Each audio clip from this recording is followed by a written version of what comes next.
أعزائي المشاهدين، أهلا بكم معنا، والنهارده هنقدم لكم فقرة مهمة جدا وتقرير خاص جدا من داخل السفارة البريطانية. ليه السفارة البريطانية؟ لأنها بتدعم معظم المواضيع والمشاريع الإنسانية. النهارده احنا بنحضر مبادرة هي فوري.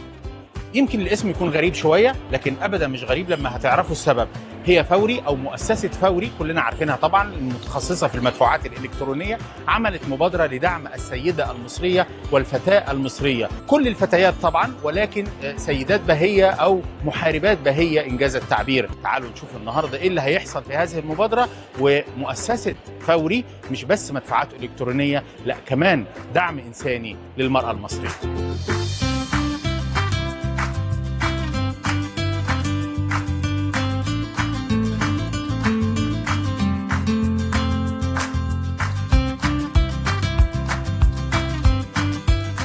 I'd like to thank AWEF, but also all the other partners we have in this enterprise, and you can see their names and their logos on this beautiful screen behind me. As one of our colleagues and friends was saying to me when I came in, this is all about partnership. No individual organization could do this on their own. We can only do it together, and that group of organizations are responsible. Very quickly to say that women's economic empowerment, and particularly financial inclusion, is a major priority both for Egypt and for the UK as we work together. Fact is that globally only 50% of women participate in formal labour markets, compared to 77% of men. And that is a problem. But at the same time, it's an opportunity. And here in Egypt, research by the World Bank, funded, I'm glad to say, by the UK, estimates that if female employment rates were to match male employment rates, the gross domestic product of Egypt would rise by 34%. And that is a scale of the challenge, but also the opportunity that we're looking at today. And I'd like to acknowledge the huge strides that have been made by the authorities here in Egypt towards that challenge, and in particular about encouraging women into work and to becoming financially independent. And later this week, I'll be seeing Dr. Maya Morsi, the President of the National Council of Women, to discuss these issues with her. She and many others across this country are working hard, including in Parliament, for this noble goal.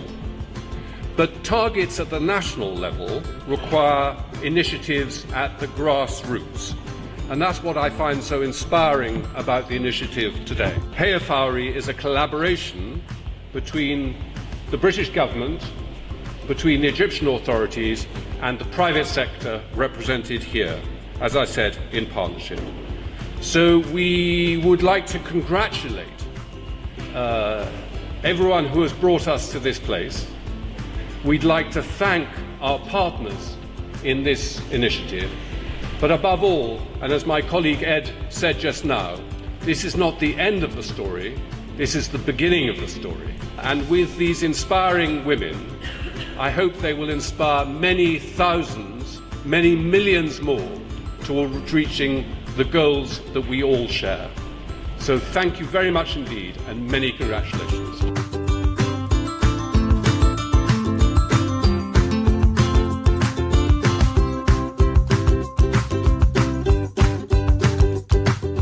الفكرة هدفها ان احنا ازاي نوفر للسيدات انكم يكون سستينبل، ويكون طالع من اكتيفيتي كوميرشال تقدر هي تعمله بطريقه مناسبه ليها. يعني الستات عايزين يشتغلوا فليكسبل وركينج اورز، يعني يختاروا الوقت اللي هم يشتغلوا فيه لان هم مسؤولين عن بيت وعندهم اكتيفيتيز ثانيه. ان عايزين يبقوا قادرين ان هم ما يقفوش في محل فيبقى معرضين لسيفتي ايشوز وهارسمنت ايشوز.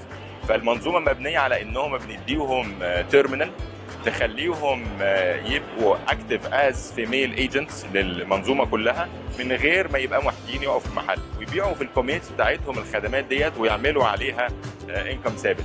اهم حاجه في المنظومه دي ان احنا بنخلق بلاتفورم بنخلي ناس كتير قوي تقدر تركب عليه. يعني اقصد ايه؟ ان احنا النهارده شركات المايكرو فاينانس، شركات الان جي اوز اللي متخصصه في دعم المراه، شركات اللي بتبيع برودكت اللي متخصصه في السيدات، كل دي تقدر تركب على نفس البلاتفورم. فهو اتس ان اوبن بلاتفورم بيخدم السيده في اللي هي عايزه تعمل انكم بطريقه منتظمه وبشكل مستديم، وفي نفس الوقت انها بتستخدم الليتست تكنولوجي موجوده في فوري النهارده اللي بيستخدمها نفس السيرفيسز في المحلات التجاريه العاديه.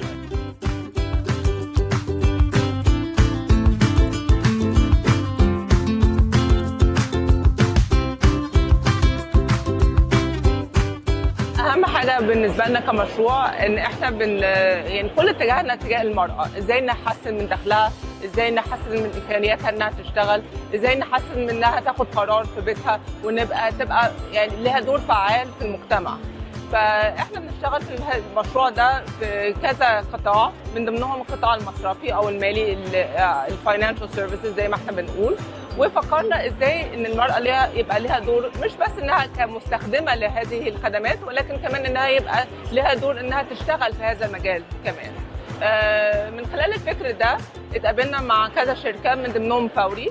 فوري كانت مرحبه جدا بالفكره وما كانتش بتفكر اساسا في المراه كعميل بالنسبه لها.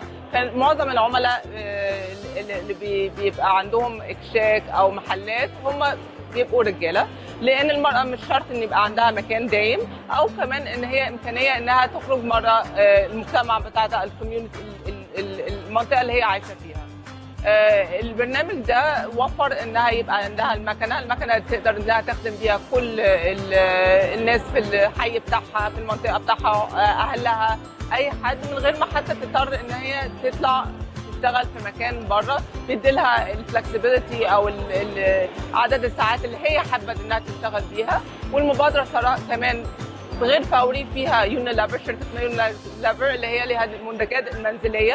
الستات ممكن تدعم برضو من دخلها انها تبيع منتجات يونيليفر، ولها تامين عن طريق شركه اكسا انشورنس لو لا سمح الله ما قدرتش تنزل تشتغل تعمل عمل.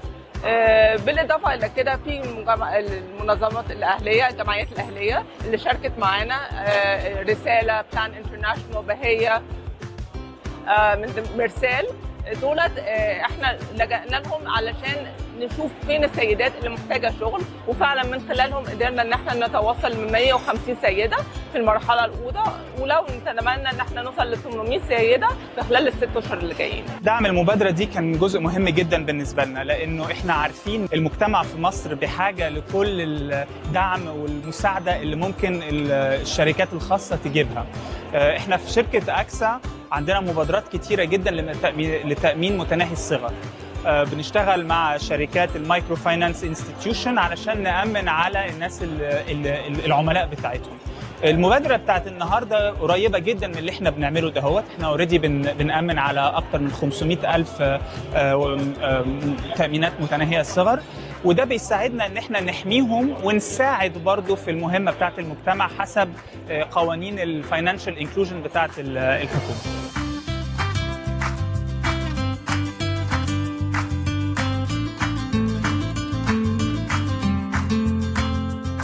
Today at the British Embassy we're celebrating the Arab Women's Enterprise Fund Heya Fowry Initiative, which has trained more than 150 women to become financial agents of Fowry. This is a fantastic program. Gender equality is a big priority for both the UK and the Egyptian government, and we're very happy to work with the private sector and civil society here in Egypt to promote women's financial inclusion. احنا تحمسنا اليها لانها اولويه في برنامج الحكومه فيما يخص الشمول المالي والمدفوعات الرقميه، فقررنا ان احنا نشتغل بمنظور جديد شويه، حاجه كده ابداعيه، بدل ما نبتدي ان احنا نعمل مبادرات توعيه ورفع وعي ويا جماعه استخدموا الخدمه دي كويسه. قررنا ان احنا نستخدم المواطنين نفسهم، وان المواطنين نفسهم هم اللي يبقوا الدعايه الحقيقيه وهم اللي يبقوا الداعمين الحقيقيين لمبادره زي كده ولمفهوم الشمول المالي، وبشكل بسيط جدا عن طريق التعاون مع شركات القطاع الخاص متمثله في شركه كبرى للمدفوعات الرقميه، شركه كبرى لمنتجات التجميل والنظافه، وشركه كبرى من شركات التامين. مع بعض عملنا مبادرة كاملة بتدريب السيدات على مهارات التسويق، تدريبهم على استخدام ماكينات نقاط البيع اللي هي أساس مرحلة الدفع الإلكتروني، تدريبهم كمان على مبادئ ريادة الأعمال من خلال شغلهم معانا، إضافة إلى أننا كمان ساهمنا وساعدنا القطاع الخاص في متمثلا في قطاع التأمين إزاي أن هم كمان يجدوا منفذ يسوقوا فيه منتج تأميني جديد خاص بالصناعات الصغيرة والمشروعات الصغيرة.